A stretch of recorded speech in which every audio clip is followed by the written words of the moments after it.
நீங்க டிஎம்கேக்கு சப்போர்ட் பண்றீங்கிறது வெளிப்படையாகவும் சொல்லியிருக்கீங்க. டிஎம்கேல நீங்க என்ன வந்து டிஎம்கேக்கு இப்போ சப்போர்ட் பண்ண வேணாம்னு சொல்லுங்களேன். நான் இப்பவே சொல்றேன், நான் டிஎம்கே இல்லைன்னு கூட சொல்லிட்டு நீங்க நாளைக்கு உறுப்பினர் கார்டு வேணாம்னு சொன்னா கூட நான் தூக்கி போட தயாரா இருக்கு. உங்களை மாதிரி இன்டர்வியூஸ் எடுத்து எத்தனை பேருக்கு நான் ஃபோன் பண்ணிக்கிறேன். Holidays-nale, adu namma GT Holidays da. GT Holidays, South India's #1 travel brand. You know you are special when you're with GT Holidays. Taste the Milky Mist ice cream once and there is no turning back. Milky Mist ice cream. அழகு தரும் மூலிகைகள், ஆரோக்கியம் தரும் மருத்துவர்கள். Doctor Srivarma's. என்ன வந்து cinema பண்ண விடாம பண்ணாங்க. என்னை பத்தின ஒரு காட்சி வருதுன்னு வச்சுங்க, கீழே ஓப்பன் எழுதுறாங்க, இவரை வைத்து திரைப்படம் எடுத்தால் நாங்கள் இனிமேல் பார்க்க மாட்டோம். இப்போ என்கிட்ட சில பேர் என்ன சொல்றாங்கன்னா, இனிமேல் விஜய் பத்தி பேசாதீங்க, டக்குன்னு 2 ட்வீட் போடுங்க, சூப்பர்னு போடுங்கன்னா.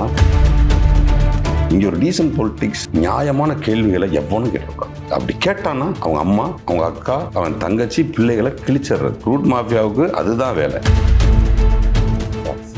திமுக எதிரி, திமுக முதல்வருங்கிற அந்த சென்ஸோட பேச சொல்ல. அங்கே போய் திமுக எதிரி, யாருக்கு வேணும் திமுக எதிரி? உனக்கு இனிமேல் மக்கள் சேவை மட்டும் தானே உங்க வேலை. திமுக எதிரியா தான் மனசுக்குள்ள வச்சுங்க, போய் வேலை செய்யுங்க. எல்லாத்தையும் பேர் வச்சிருக்கானுங்க. எல்லாத்துக்குமே மறுப்பு அறிவிப்பு நம்ம கொடுத்துக்கிட்டே இருப்போம். இந்த மறுப்பு அறிவிப்புக்கு அவங்க பேர் வச்சிருக்காங்க. இந்த மாதிரி அழுகுறானுங்க பாரு அப்படின்னு ஒரு பேர். குரூப்பா வேலை செய்யறானுங்க. பாட்டு ஒன்று போட்டு அவங்களுக்கு எதிராக ரீல்ஸுக்கு 10 ரூபா, அதுக்கு 20 ரூபா, எல்லாத்துக்கும் காசை கொடுத்துறானுங்க. காசை கொடுத்தோன்னா கூட்டமா காசுக்கு வேலை போயிட்டானுங்க.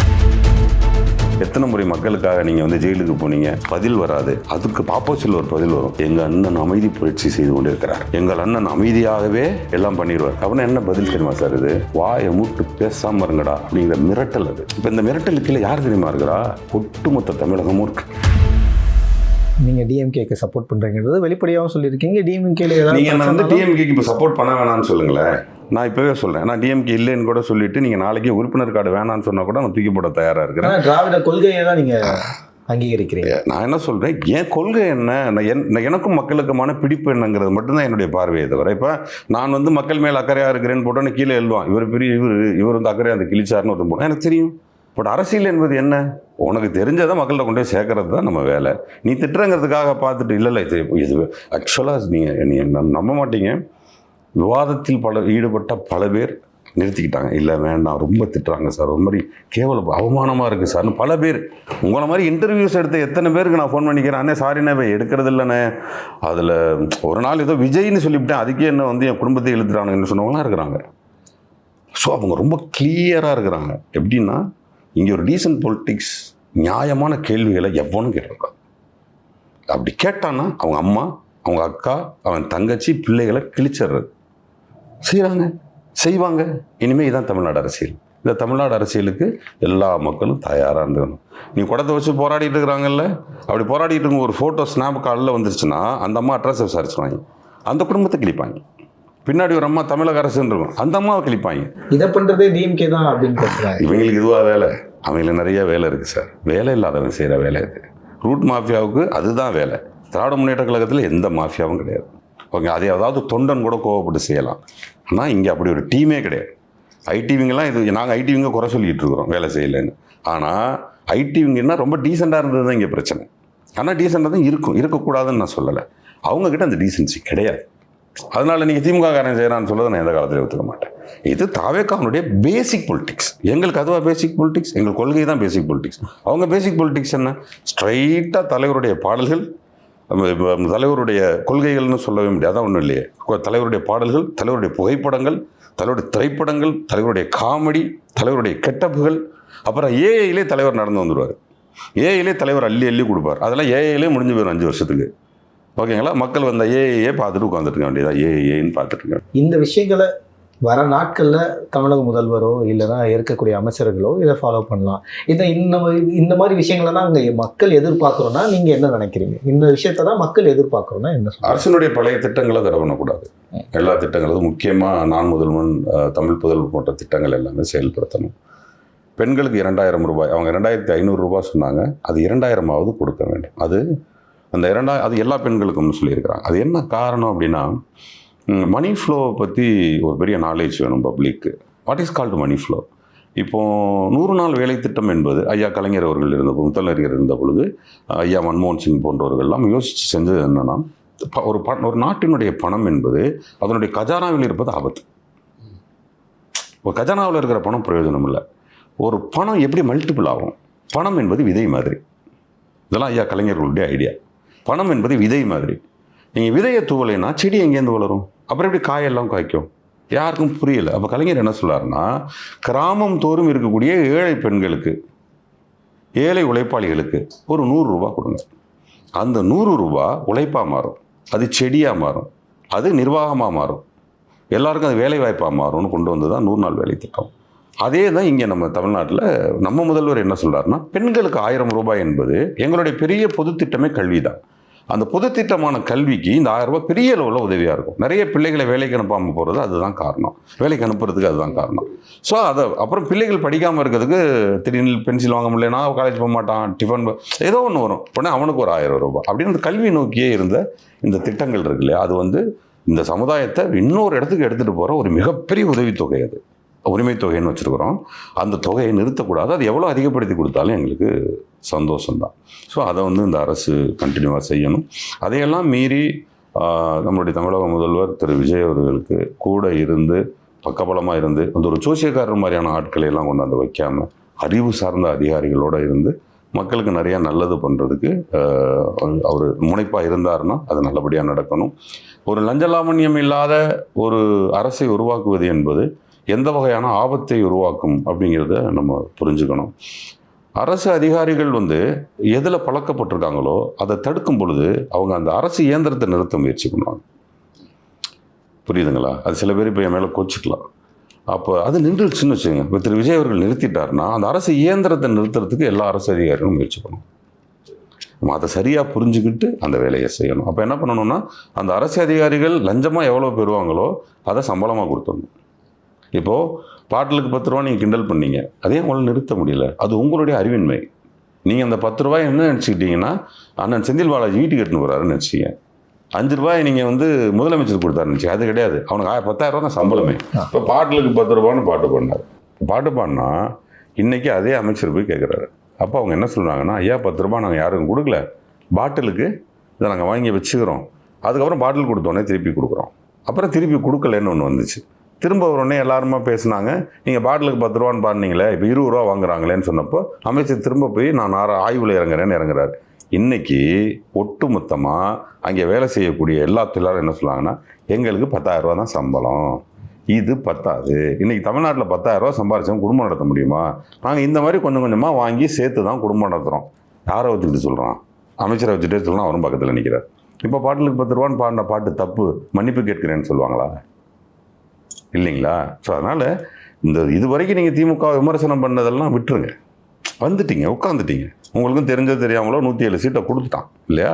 அவனுக்கு நீங்கள் நியாயமாக இருக்கணும். தமிழக முதல்வர் அடிக்கடி சொல்லுவார், எனக்கு வாக்களித்தவர்களை விட வாக்களிக்காதவர்கள் அதிகமாக செய்வேன்னு சொன்னவர் முன்னாள் தமிழக முதல்வர். அந்த மாதிரி எல்லா மக்களுக்கும் பொதுப்படையாக வாழறது ஒன்று. இன்னொன்று, அசிங்கமாக திமுக எதிரி, திமுக அதை முதல்வருங்கிற அந்த சென்ஸோடு பேச சொல்லணும்.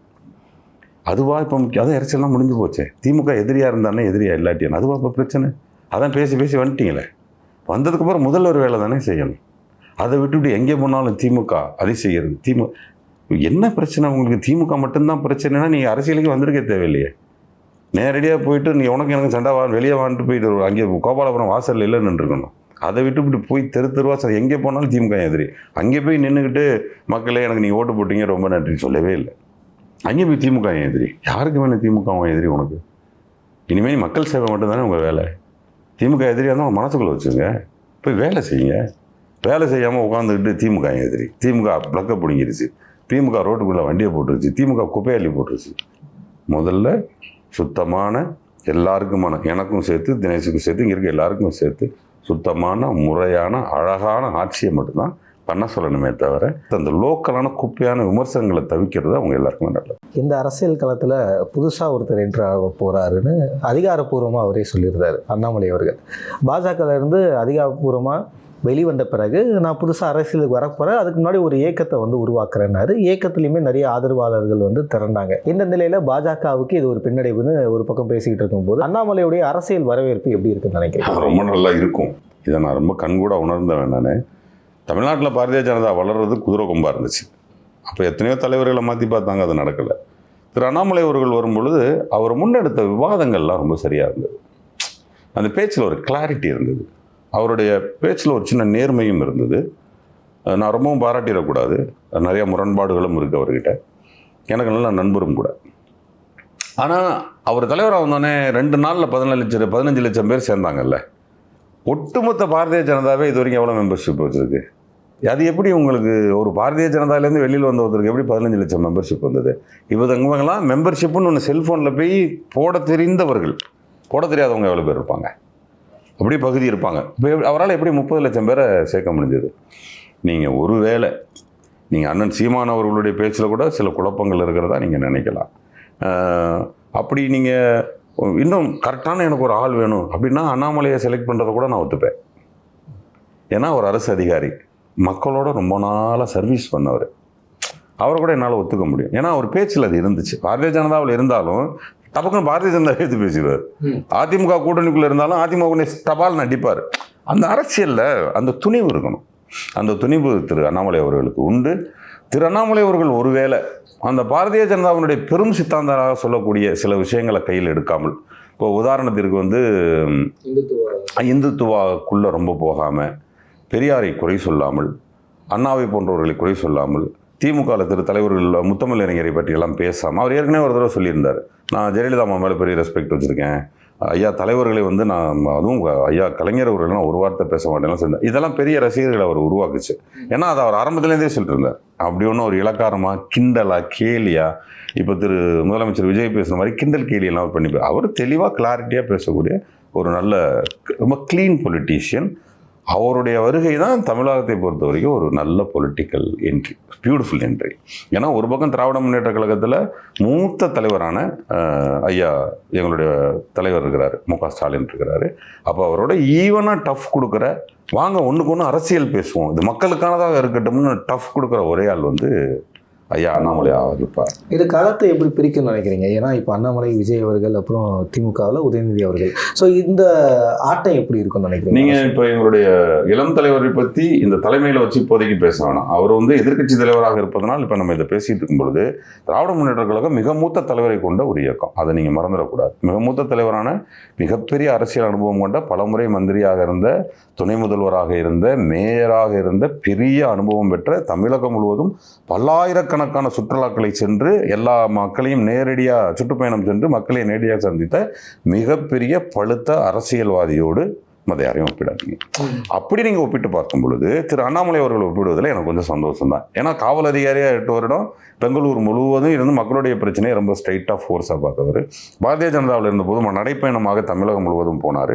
தமிழகம் முழுவதும் அவருக்கு தெரியாத சந்து பொந்து இல்லைங்கிற ஒரு இவருடைய பகுதி அனுபவம் கொண்ட, அதாவது பாதி அனுபவம் கொண்ட திரு அண்ணாமலை அவர்களோடு நான் போட்டியாக அப்படி ஒரு அரசியல் களம் வந்தாவே எனக்கு அது பிடிச்சிருக்கு. அப்படி நம்ம ஒரு காம்படிஷன் பொலிட்டிக்கலாக ரொம்ப க்ளீனாக இருக்கும். இந்த கீழ்த்தரமான அந்த பேச்சு, இந்த மாதிரியான விஷயங்கள் இல்லாத ஒரு பியூர் பொலிட்டிக்ஸ். ஏஜ் ஃபேக்டராக பார்த்தீங்கன்னா Vijay sir, Udhayanidhi sir, Annamalai sir எல்லாம் 3 பேரும் கிட்டத்தட்ட இல்லை. இது இன்னும் கொஞ்சம் நாட்கள் கழிச்சு அவர் வந்துடுவார். அந்த தலைமை பொறுப்புக்கு தலைவராக உதயநிதி சின்னவர் அவர்கள் வரும்பொழுது அது களம் மாறும். அந்த காலத்தை பற்றி இப்போ நம்ம பேசுறது தவறாக இருக்கும். இப்போ பேசணும்னா இதுதான். இப்போ பேசணும்னா திராவிட முன்னேற்ற கழகத்துக்கு ஸ்டாலின் என்ற பழம்பெரும் அரசியல்வாதி இருக்கிறார். 70 வயதை கடந்தவர் இருக்கிறார். அவரோட அரசியல் அனுபவம் வேற. மக்களோட பயங்கரமாக கலந்து மேலே காங்கிரஸோட எதிர்த்து, காங்கிரஸோட நண்பராக, பாரதிய ஜனதாவை எதிர்த்து, பாரதிய ஜனதாவோட நண்பராக, இதே மம்தா பானர்ஜியை எதிர்த்து நண்பராகன்னு எல்லாருக்கூடையும் எதிர்த்தும் நண்பராகவும் பல முறை சென்ட்ரல் எலெக்ஷனையும் ஃபேஸ் பண்ணியிருக்கிறாங்க, ஸ்டேட் எலெக்ஷனையும் ஃபேஸ் பண்ணியிருக்கிறாங்க. மக்களோடு இருந்து பல பிரச்சனைகளை பார்த்துருக்குறாங்க. அது மிசாவாக இருக்கட்டும், சமீபத்திய கொரோனாவாக இருக்கட்டும். அந்த அனுபவம் வேறு. அந்த அனுபவ தலைவரை இழந்து விட்டாருங்கிறது தான் நம்மளுடைய பெரிய வருத்தமாக இருக்குது. ஸோ இப்போ நாளைய அரசியல் என்பது அவருக்கும் அண்ணாமலைக்குமாக இருப்பதை கூட என்னால் ஒப்புக்கொள்ள முடியும். திரு ஐயா எடப்பாடி ஆடவர் இருக்குது, என்னால் ஒத்துக்கொள்ள முடியும். அவருடைய அரசியல் அனுபவமும் பெருசு. எதிர்க்கட்சி தலைவர் திரு உதயநிதி அவர்கள் எப்படி செயல்பாட்டில் இருக்காருன்னு நினைக்கிறீங்க? பெரிய சட்டசபை கூட்டத்தொடர்கள் இன்னும் எதுவும் நடக்கலையே. நடந்தால் தான் நிறைய அதுக்கான எல்லாத்துக்குமே மறுப்பு அறிவிப்பு நம்ம கொடுத்துக்கிட்டே இருப்போம். இந்த மறுப்பு அறிவிப்புக்கும் அவங்க பேர் வச்சுருக்காங்க, இந்த மாதிரி அழுகிறானுங்க பாரு அப்படின்னு ஒரு பேர் எல்லாத்தையும் பேர் வச்சுருக்கானுங்க. அழகாக ஒரு டைட்டில் வச்சுறானுங்க, ஒரு பேர் வச்சுறானுங்க, குரூப்பாக வேலை செய்கிறானுங்க. இப்போ ஒரு இவர் பாட்டு ஒன்று போட்டு அவங்களுக்கு எதிராக ரீல்ஸுக்கு 10 ரூபா, அதுக்கு 20 ரூபா, எல்லாத்துக்கும் காசை கொடுத்துறானுங்க. காசை கொடுத்தோன்னா கூட்டமாக காசுக்கு விலை போயிட்டானுங்க. விலை பண்ணி இவனுக்கு ஒரு டைட்டில் ஒன்று ஃபிக்ஸ் பண்ணி கொடுத்துறானுங்க. அழுகிறானுங்கன்னு போடுங்கடா அப்படின்னு போட்டால் ஃபுல்லாக அழுகிறானுங்கன்னு போடுறான். அவன் அதை டைப் பண்ணி போடுற பசங்களுக்கு ஏன் போடுறோன்னே தெரியாது. அவனுங்களை மேனிப்புலேஷன் பண்ணி அவனுங்களை அந்த இதில் ஜாம்பிஸ் போகும்லாடி அந்த மாதிரி பண்ணி வச்சுருக்கானுங்க. அவனுக்கு ஃபுல்லாக என்ன சொன்னாலும் அதை அப்படியே போடுறானுங்க. என்ன பண்ணுறது இப்போ இல்லைங்களா? அவர் எதிர்கட்சி தலைவர் என்னென்ன சம்பவங்கள் நடக்குதோ அதுக்கு எதிர்குரல் கொடுத்துட்ருக்காரு. ப்ரெஸ்ஸை டெய்லி மீட் பண்ணுறாரு. நீங்கள் என்ன கேள்வி கேட்டாலும் பதில் சொல்கிறாரு. அதை எதிர்கட்சி தலைவர் பண்ணுறாரு. ஆளுங்கட்சியில் பண்ண மாட்டேங்கிறாங்களே. என்ன பண்ண முடியும்? கேள்வி கேட்டால் பதில் சொல்ல தெரியாது. அதனால் பேசாமல் போயிடுறது. டெல்லியில் போனால் பேசாமல் போயிடுறது, பாம்பேயில் போனாலும் பேசாமல் போயிடுறது, கோயிலுக்கு போனாலும் பேசாமல் போயிடுறது, சட்டசபைக்கு போனாலும் பேசாமல் போயிடுறது. எங்கேயுமே பேசலைன்னா எவன் பேசுறதுன்னே தெரியலையே. ஆதவர்ஜனா பேச்சை கேட்க முடியல. அவர் ஒன்றும் பொய் சொல்கிறாரு. இன்னொரு பக்கம் நிர்மல்குமாரும் அதே மாதிரி தான். ஒன்று திமுககாரங்க போய் கரண்ட் கம்பியை கட் பண்ணுறாங்கன்னு பொய் சொல்கிறாரு. இந்த மாதிரி ஆட்களை வச்சுக்கிட்டு நம்ம என்ன பண்ண முடியும்? எப்படி பியூராக பொலிட்டிக்ஸ் பேச முடியும்? இது ஓப்பனாக பாலிடிக்ஸில் வந்து நீங்கள் பேசும்போது, அதுவும் இப்போ உச்ச நட்சத்திரம், அதை தாண்டி அவர் சிஎம்மாக இருக்கார். இப்படி இங்கே ஓப்பனாக அவர் அடிக்கும்போது, அவரை டைரெக்டாக அட்டாக் பண்ணும்போது, டைரெக்டாக அவருக்கான விமர்சனங்களை முன்வைக்கும்போது நிறைய நண்பர்களை இழக்க வாய்ப்புகள் இருக்கும். நிறைய உறவுகள் வந்து பெரிய வாய்ப்புகள் இருக்கும். ஏன்னா இப்போ இந்த எலெக்ஷன் டைம்லேயே நல்ல நண்பர்கள் நிறைய பேர், நீ டிஎம்கேவா நான் டிவிகேன்னு சொல்லி அடிச்சுக்கிட்டு புரிஞ்ச நிறைய ஃப்ரெண்ட்ஸ் இருக்காங்க. ஸோ அந்த மாதிரி இழந்த விஷயங்கள் எவ்வளோ? இல்லை, எனக்கு வந்து நீங்கள் சொன்னீங்கன்னா உண்மையிலே இந்த இன்டர்வியூ எனக்கு ரொம்ப பெஸ்ட் இன்டர்வியூ. நல்ல கேள்விகள் கேட்குறீங்க. தோழர் அண்ணாமலை அவர்கள் வந்து என்னுடைய நெருங்கிய தோழர். அவர் வந்து பாரதிய ஜனதா பார்ட்டியில் இருக்கிறார். அண்ணன் தொல் திருமாவளவன் அவர்கள் வந்து எனக்கு கூட பிறக்காத அண்ணன். என்ன நான் விமர்சனம் வச்சாலும் எங்கள் அண்ணன் அவர். அந்த பக்கம் எங்களுடைய அண்ணன் சீமா நிறைய இன்டர்வியூஸ் பார்த்துருக்கேன். பட்டைய கிளப்பிட்டு அதெல்லாம் நான் சொல்லியிருப்பேன், எங்கள் அண்ணனுக்கு ஒன்றுனா போய் நிற்பேன்னு. இப்படி தான் இருந்துச்சு அரசியல். அரசியல் இப்படி தான் இருந்துச்சு. ஐயா எடப்பாடியார்ட்ட எனக்கு ஒரு உதவி தேவைன்னா நம்ம எப்போ நின்னாலும் செய்ய தயாராக இருந்தார். செந்தில் பாலாஜி என்ன ஏடிஎம்கேயில் இருக்கும்போது ஒரு தடவை நான் நின்னேன்னு வெளியே வந்து பேசிட்டு போனார். அப்போ அது படி தான் இருந்துச்சு அரசியல். நான் அதிமுக இருக்கும்போதும் திமுக இருக்கும்போது அப்படி தான் இருந்துச்சு. இப்போ சமீபத்திய அரசியல் அப்படி இல்லை. என்னை வந்து சினிமா பண்ண விடாமல் பண்ணாங்க. இப்போ ஏதாவது என்னை பற்றின ஒரு காட்சி வருதுன்னு வச்சுங்க, கீழே ஓப்பனாக எழுதுறாங்க, இவரை வைத்து திரைப்படம் எடுத்தால் நாங்கள் இனிமேல் பார்க்க மாட்டோம் அப்படியே போடுறாங்க. அப்புறம் இப்போ சினிமா இண்டஸ்ட்ரிக்குள்ளே என்ன பண்ணி வச்சுருக்காங்கன்னா, போஸ் வந்து விஜயை எதிர்த்து விட்டார், விஜயை எதிர்த்தவர்களை வந்து நம்ம சினிமாவில் வைத்துக் கொள்ளக்கூடாது அப்படின்னு எழுதுறாங்க. இதே நான் வந்து அம்மா ஜெயலலிதா அவர்கள் இருக்காங்களே, அம்மா புரட்சி தலைவியை அதிகமாக எதிர்த்து பேசுனது நான் தான். இன்றைக்கி யூடியூப்பில் போய் பார்த்தீங்கன்னா இருக்கும். ஐயா மோடி அவர்களை அதிகமாக எதிர்த்து பேசுனது நான் தான். பண்ணிவிட்டு நான் வந்து ஸ்டேட் அவார்ட்ஸ் இதுக்கு அனுப்புகிறேன், நேஷனல் அவார்டுக்கு என் படத்தை அனுப்புகிறேன். என் படம் கடைசி வரைக்கும் இழுத்து வந்துச்சு. எத்தனையோ அரசியல்வாதிகள் படம் இருந்துச்சு, ஆனால் என் படம் நெக் ஆஃப் த மொமெண்ட் வந்துச்சு, எனக்கு தான் கொடுக்க போகிறாங்கங்கிற வரைக்கும் வந்துச்சு. அப்போது அவங்கக்கிட்ட அந்த காழ்ப்புணர்ச்சி இல்லை. அப்போது நாங்கள் இப்போ திராவிட முன்னேற்ற கழகத்துக்கு வந்ததுக்கப்புறம் கலைமாமணி பண்ணும்போது அதெல்லாம் நாங்கள் பார்க்கல. உண்மையிலே யார் யாருக்குப்பா கொடுக்கல, வாங்க கொடுங்க, என்ன கட்சியெல்லாம் பார்க்குற நேரமே அது குவாலிட்டி பாருங்கள் அப்படின்னு சொல்லி கொடுத்தோம்ல, அது இனி இருக்காது. அதெல்லாம் கடந்து போயிடுச்சு. இப்போ என்னை வந்து சினிமாவில் தடுப்பவர்கள் இப்போ என்கிட்ட சில பேர் என்ன சொல்கிறாங்கன்னா, இனிமேல் விஜய் பற்றி பேசாதீங்க, டக்குன்னு 2 ட்வீட் போடுங்க, சூப்பர்னு போடுங்கன்னா, நான் திரு விஜய் அவர்கள் மீது எனக்கு தனிப்பட்ட கோபமே இல்லையே. எனக்கு திரு விஜய் அவர்கள் எனக்கு ரொம்ப பிடிச்ச நடிகராச்சே. என்னுடைய மிகச்சிறந்த தம்பி தான் ராஜ்மோகன் அவர்கள், கல்வி அமைச்சராக இருக்கிறார். எனக்கு ஓரளவுக்கு நல்ல நண்பர் தான் திரு வெங்கட்ரமணன் அவர்கள். இந்த மாதிரி நிறைய நண்பர்கள் மந்திரிகளாகவே இருக்கிறாங்களே, நிறைய நண்பர்கள் எம்எல்ஏக்களாகவே இருக்கிறாங்களே. ஆனால் விமர்சனம்னு வைக்கும்போது நான் என் நண்பன்னா நான் சுயநலமாக மாறிடுறேன். கொள்கையும் நட்பும் வேற அப்படின்றது அதில் நம்ம ரொம்ப கிளியராக இருக்கோம். புரிதல் இல்லை. ஆமாம், நான் திராவிட முன்னேற்ற கழகத்தில் இருக்கும்போது ரெட் ஜெயின் பற்றி விமர்சித்தேன். அந்த தைரியம் யாருக்கும் இல்லையே, நான் தானே விமர்சித்தேன். நான் திராவிட முன்னேற்ற கழகத்தில் இருந்துக்கிட்டே ஜென்சி மீட்டிங் தப்புன்னு நான் சொன்னேன். இப்போது எனக்கிட்ட அந்த தைரியம் இருக்கே, அந்த தைரியத்தை கொடுத்தது என்ன? கொள்கை. அதை சுதந்திரத்தை கொடுக்குறது யார்? அந்த கட்சியினுடைய தலைவர்கள். ஆமாப்பா, அவங்கவுங்க சுதந்திரமாக பேசுங்க அப்படின்னு தடை இல்லை. இது வந்து என்னை வந்து பர்சனலாக பாதிக்குது, என் பர்சனல் லைஃப்பை பாதிக்குது, எல்லாத்தையும் நான் பார்க்குறேன். நேற்று கூட சினிமாவுக்கு போனேன், என் பின்னாடி வந்து ஊன்னு கத்துறது, ஆன்னு கத்துறது, இதெல்லாம் அதிமுக காலத்தில் நான் இருந்திருக்கேன். அப்போல்லாம் யாருங்க அப்போ தான் ஜெயலலிதாமா திட்டிட்டு போவேன். ஏற்ற மாதிரி அதிமுக தம்பி நல்லா இருக்கீங்களா, நல்லா பேசுனீங்க தம்பிம்பாங்க. அந்த டீசென்சி போயிடுச்சு. அரசியல் வந்து அந்த டீசென்சி போய் நாசமாக போயிடுச்சு, அசிங்கமாக போயிடுச்சு. இது எங்கே போய் முடிய போகுதுன்னு எனக்கு இன்னும் தெரியல. நேற்று படத்துக்கு போகிறேன், ஒருத்தர் வந்து காதல் ஒன்று கற்றுட்டு போகிறான், ஒருத்தன் டிவிக்குங்கிறான், ஒருத்தர் விஜய்ங்கிறான். எனக்கு கண்ணீரே வந்துடுச்சு. நான் பேசுகிறது விஜய் அப்பா பற்றி, அம்மா பற்றி, ஒய்ஃப் பற்றி, அவரை பற்றியெல்லாம் பேசல. அதை பற்றி எனக்கு தேவையே கிடையாது. அது தனி மனித அவங்க வாழ்க்கை எப்படி வேணால் இருந்துட்டு போடும். முதலமைச்சராக என்ன பண்ணிட்டுருக்காரு, அவர் முதலமைச்சர் வந்தால் என்ன பண்ணுவார் அப்படின்னு அன்றைக்கி பேசினேன். இப்போ வந்ததுக்கப்புறம் என்ன பண்ணிட்டு இருக்காருன்னு பேசுகிறேன். இதுக்கு தான் நீங்கள் பதில் சொல்லணுமே தவிர நேரடியாக அடிக்கிறானுங்க, ஃபேமிலி அடிக்கிறானுங்க. என் ஒய்ஃப்லாம் கடந்து கதறினாங்க ஒரு நாள், இனிமேல் பேசாதீங்க அப்படின்னாங்க. அதான் நான் சொன்னேன், பேசாதீங்க ஒரு ஆப்ஷன், அப்படி பேசாமல் இருக்கணும்னா 2 ஆப்ஷன் இருக்குது. இல்லாட்டி ஊரை விட்டு ஓடி போயிடணும். அப்படி விட்டுட்டு இந்த ஊரில் நான் பேசாமல் இருப்பேன்னா என்னால் இருக்க முடியாது. உங்களுக்கு விருப்பம்னா இருங்களே, நீங்களாம் கிளம்புங்கன்ற அளவுக்கு நான் வந்துட்டேன். இப்போ எங்களுக்கு என்ன வருத்தம்னா, நீங்கள் சொல்கிறது புரியுதான்னு கூட தெரியல. நீங்கள் சொல்கிற பாயிண்ட் வந்து நீங்கள் கொள்கையாக தான் ஸ்ட்ராங்காக பேசுகிறீங்கன்றதே சில பேருக்கு புரிய மாட்டேங்குது. எனக்கு தனிப்பட்ட வகையில் அந்த சண்டை புரிதலை கிடையாது. ஏற்படுத்தாத குறையும் நான் திமுக அதிமுக தான் சொல்லுவேன். அந்த புரிதலை இளைஞர்கள் மத்தியில் ஏற்றாமல் போனது காரணமே திரும்பவும் இதே அதிமுக. நீங்கள் என்ன பண்ணணும், மாணவர் அரசியலை தடுத்துட்டீங்க. மாணவர் அரசியலை வச்சுருந்துருக்கணும். கல்லூரிகள் தோறும் எலெக்ஷன் நடந்திருக்கணும். அப்படி கல்லூரிகள் தோறும் எலெக்ஷன் நடந்துச்சுன்னா அவனுக்கு கம்யூனிஸ்ட் சிந்தனை வந்திருக்கும், அவனுக்கு நாலேஜ் வந்திருக்கும், நடிகர் என்பவர்களால் ஆட்சி செய்ய முடியாதுங்கிற மனநிலை வந்திருக்கும். ஏன் கேரளாவில் அது நடக்கலை? ஏன் மகாராஷ்டிராவில் அது நடக்கலை? எதனால் வெஸ்ட் பெங்காலில் அது நடக்கலை? புரியுதுங்களா? கர்நாடகாவில் திரு ராஜ்குமார் அவர்கள் வந்து கடவுளாகவே பார்த்தாங்க. அவர் ஏன் அரசியலுக்கு வரலை? ஏன் அரசியலுக்கு கொண்டுட்டு வரல அந்த மக்கள்? இப்போ சிவராஜ்குமார் இருக்கார், என் கூட நடிச்சிட்டு இருக்கிறாரு. நான் கேட்குறேன், அண்ணா நீங்கள் ஏன்னா அரசியலுக்கு வரல? That's different part man. அது வந்து service man, service, pure service. அதுக்கு நாலேஜ் வேணும். நான் மறக்கவே மாட்டேன். அவர் சொன்னார், அண்ணா அந்த நாலேஜ் இனிமேல் ஏற்படுத்திக்கங்க, நான் உங்களுக்கு 50 வயசு கிராஸ் ஆச்சு. நோ, ஃப்ரம் 12 அதை நம்ம ஸ்டார்ட் பண்ணியிருக்கணும்னாரு. ஃப்ரம் 12 இயர்ஸ் ஓல்டுலேருந்து நான் பொலிட்டிக்ஸ்க்கு வந்திருக்கணும். 18 வயசுல நான் களத்தில் இறங்கியிருக்கணும். 30 வயசுக்குள்ள நான் 15-20 முறை நான் சிறைக்கு போயிருக்கணும் அப்படின்னு யார்? ராஜ்குமார் சார் சொன்னார். ராஜ்குமார் சார், சிவராஜ்குமார் சார் சொன்னார். இப்போ இந்த கேள்வியை போய் விஜய்கிட்ட கேட்க முடியுமா? 18 வயசில் அரசுக்கு வந்தீங்களா? தெருவில் இறங்கி போராடினீங்களா? எத்தனை முறை மக்களுக்காக நீங்கள் வந்து ஜெயிலுக்கு போனீங்க? பதில் வராது. அதுக்கு ஆப்போசிட்டில் ஒரு பதில் வரும். எங்கள் அண்ணன் அமைதி புரட்சி செய்து கொண்டிருக்கிறார், எங்கள் அண்ணன் அமைதியாகவே எல்லாம் பண்ணிடுவார், எங்கள் அண்ணன் அமைதியாகவே இருப்பார் அப்படின்னா என்ன பதில் தெரியுமா சார்? இது வாயை மூட்டு பேசாமல் இருங்கடா அப்படிங்கிற மிரட்டல். அது இப்போ இந்த மிரட்டலுக்கு கீழே யார் தெரியுமா இருக்கிறா? ஒட்டுமொத்த தமிழகமும் இருக்கு. It's a pure threaten. அந்த த்ரெட்டன் கீழே தான் நம்மளும் இருக்கோம். அப்போ பேசக்கூடாதுன்னா கோவம் வருமா வராதா? நாங்கள் பேசுவோம், நீங்கள் பேசுகிற வரைக்கும், உங்களை பேச வைக்கிற வரைக்கும் நாங்கள் பேசுவோம். அதுக்கு ஆள் வரணுமா வரக்கூடாதா? இப்போ போஸ் வெங்கடும் ஓடி போயிட்டான், தினேஷும் ஓடி போயிட்டான், இருக்கவெல்லாம் ஓடி போயிட்டான்னு யார் சார் கேட்குறது?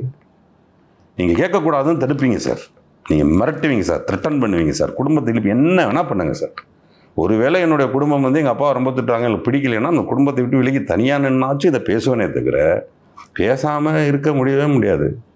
அது என்ன மக்கள் மேலே உங்களுக்கு என்ன அவ்வளோ பெரிய அக்கறைன்னா, கேட்டால் கேட்கட்டு கேட்காட்டி போகட்டும். சொல்கிறவன் படித்தவன் அறிவு இருக்குன்னா இது கேட்பானா? கேட்க மாட்டான். அதை கேட்குற இடத்துல போஸ்ட் கேட்குறான். இந்த பேச்சு வந்து ரொம்ப ஆழமான ஒரு கருத்தை வந்து முன் வச்சிருக்கீங்க. இந்த நிலைப்பாடு தான் சீமான் சாரும் வச்சார். சீமான் அவர்களும் இதே ஒரு நிலைப்பாடு தான் வச்சார். சீமான் அவர்களுக்கும் இதே மாதிரி ஒரு கிரிட்டிசிசம் தான் அவர் சொன்னார். அவரும் நீ கேட்குற வரைக்கும் நான் பேசுவேன் அப்படின்ற அவர் ஸ்டேட்மெண்ட்டும் இதே தான். பட் அவருக்கு இந்த எலெக்ஷனில் ஒரு பெரிய பின்னடைவு நாங்கள் பார்த்தோம். அது அவருமே எதிர்பார்த்துருக்க மாட்டார். இது ஒரு பெரிய ஒரு பெயின்ஃபுல்லான ஒரு தருணம்னு வச்சுக்கோங்களேன். இந்த செயலை எப்படி பார்க்குறீங்க மக்கள்? இல்லை சார், இது வந்து நாகரிகமாக நாங்கள் இருக்க மாட்டோன்றவிட்ட உங்களால் பாராட்டவே முடியாது சார். உங்களுக்கு இன்றைக்கி ஒரு ரஷ்ய புரட்சியாவோ இல்லை நீங்கள் ஃப்ரெஞ்சு புரட்சி, இந்த எல்லா புரட்சிகள்லேயுமே புரட்சியாளர்கள் வரும் பொழுது அந்த புரட்சியாளர்களுக்கான தண்டனை வழங்கப்பட்டது, மரண தண்டனை வழங்கப்பட்டது. இப்போ நீங்கள் ஐயா லெனின் அவர்களுடைய போராட்டத்தெல்லாம் பெரும்பாலும் ஜெயிலில் தான் நடத்துகிறார். ஐயா ஸ்டாலின் அவர்கள் பெரும்பாலும் ஜெயிலில் தான் நடத்துகிறார். அவர் அங்கேருந்து வெளியில் வந்ததுக்கப்புறம் அந்த கட்டுரை ரொம்ப அழகாக இருக்கும். வந்த உடனே ரஷ்யா முழுவதும் தண்டவாளங்கள் போடுகிறார், ஆனால் ட்ரெயின் கிடையாது. ரஷ்யா முழுவதும் தண்டவாளம் போடுறாரு, ட்ரெயின் கிடையாது. நாங்கள்லாம் இப்போ அதான் பண்ணிகிட்ருக்கோம். ஒரு நாள் ட்ரெயின் வரும். ட்ரெயின் வந்தால் தான் அங்கே இருக்க நிலக்கரிகளை இடமாற்ற முடியும், அங்கே இருக்கக்கூடிய கனிம வளங்களை இடமாற்ற முடியும். மக்கள் வாழ்வு, மக்கள் பயணங்கள் எவ்வளோ வேகமாக இருக்கோ அதான் நாட்டினுடைய வளர்ச்சி. மூவ்மெண்ட்டு தான் வளர்ச்சி. நகரணும், நகர்ந்தால் தான் வளர்ச்சி. அப்படி அதானே அறிவு. நீங்கள் இப்படியெல்லாம் மக்கள் செலக்ட் பண்ணாமல் என்ன பண்ணுறது? யோசிச்சு பாருங்கள், என்ன பண்ண முடியும்? அண்ணன் சீமான் அவர்களோ அண்ணன் சீமான் அவர்களோட எனக்கு மாறுபட்ட கருத்து நிறையா இருக்குது. ஒரு பெரியாரை வைத்து நாங்கள் நின்று சண்டை போடுறது கிடையாது சமுதாயம். அது பெரியார் அவனுக்கு பிடிக்கல, நீங்கள் வச்சுக்கோங்க, எனக்கு பிடிச்சா நான் வச்சுக்கிறேன். ஒரு அண்ணாவை விமர்சிப்பதை வச்சு கிடையாது, ஒரு காமராஜரை விமர்சிப்பதை வச்சு கிடையாது. அதீதமாக அந்த மக்கள் மேலே நீங்கள் என்ன மாதிரியான கொள்கையை திணிக்கிறீங்க, மக்கள் நல்லா இருக்கிறதுக்கு என்ன சொல்கிறீங்கிறது தான் தலைவருக்கும் மாறுதல் தேவைப்படுது, அறிவு தேவைப்படுது. அப்போ நீங்கள் சீமானவர்கள் என்ன சொல்கிறாரு? மக்கள் நாசமாக போகட்டும்னு வார்த்தையை பயன்படுத்துகிறவன தான் நம்ம வந்து எதிர்த்து பேச முடியும். அவரும் நல்லா இருக்கணும்னு தானே சொல்கிறார். அப்போ கொள்கை ரீதியாக தான் நம்ம அரசியல் சண்டையை போடுறோமே தவிர அவரையும் எப்படியாச்சும் தமிழக மக்களை, இளைஞர்களை அறிவு சார்ந்த ஒரு கருவியாக மாற்றணும்னு தான் அவர் ஆசைப்படுறார். அதில் நான் ஒத்துப்போகிறேன். அண்ணன் திருமாவளவன் அவர்கள் வந்து இன்றைக்கி அங்கே போயிருந்தாலும் அவருடைய பேச்சில் இது வரைக்கும் தம்பி சிறப்பாக ஆட்சி செய்கிறான்னு ஒரு அமைச்சர் கொடுத்ததுனால அவர் சொன்னாரே தவிர கூடுதலாக ஒரு வார்த்தை சொல்கிறாரு, நாங்கள் மந்திரி சபையில் இருப்போம் ஆனால் எதிர்ப்போம் அப்படிங்கிற அது இருக்குது. அப்போ அவர் அரசியல் தெளிவு அவர்கிட்ட இருக்குது. இந்த மாதிரி இதுதான் அரசியல்னா எதிர்ப்பதையும் கொள்கை ரீதியாக இருப்பதையும் வந்து நம்ம எப்படி இப்போ நம்ம சண்டை போடாமல் எப்படி இருக்க முடியும்?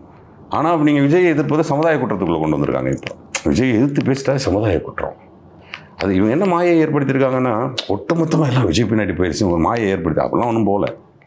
அப்படிலாம் போனால் அவர் இந்நேரம் தனிப்பெரும்பான்மையில் ஆட்சி அமைச்சிருக்கணும். மக்கள் அப்படி ஒன்றும் கொடுத்துடல.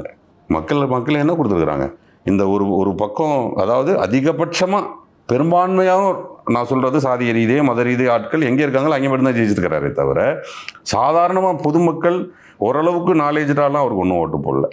இது வந்து அந்த தாத்தா சொன்னது, அப்பா சொன்னது இப்படிலாம் போட்டிருக்காங்களே தவிர, இன்றைய சூழலுக்கு இந்த 60 நாட்களுக்கு பிறகு அந்த குழந்தை போய் 60 நாளில் நாட்டை நாசமாக்கி வச்சுருக்கேன், பிசிலுக்கு போகிறோம். இப்போ இடைத்தேர்தல் நடக்கும்போது உங்களுக்கு கற்றுருக்கும். இடைத்தேர்தல் நடக்கும்போது பிள்ளைகள் போய் நிச்சயம் ஓட்டு போடுன்னு சொல்லாது இல்லைங்களா? அதனால் ஒரு நாகரிகமற்ற அரசியல் வந்து மாட்டிக்கிட்டோம்.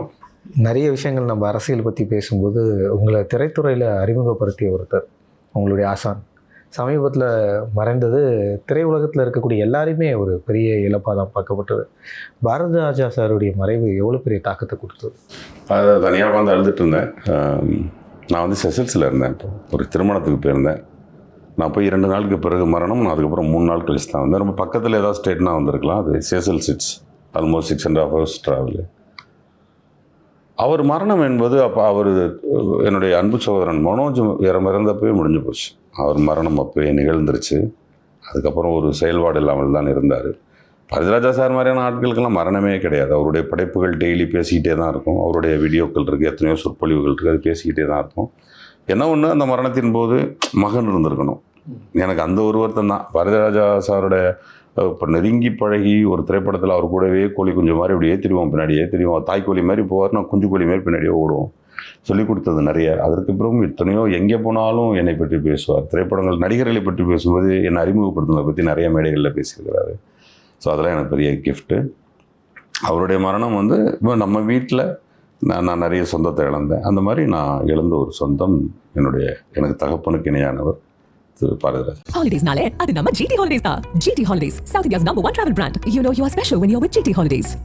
Taste the Milky Mist ice cream once and there is no turning back. Milky Mist ice cream.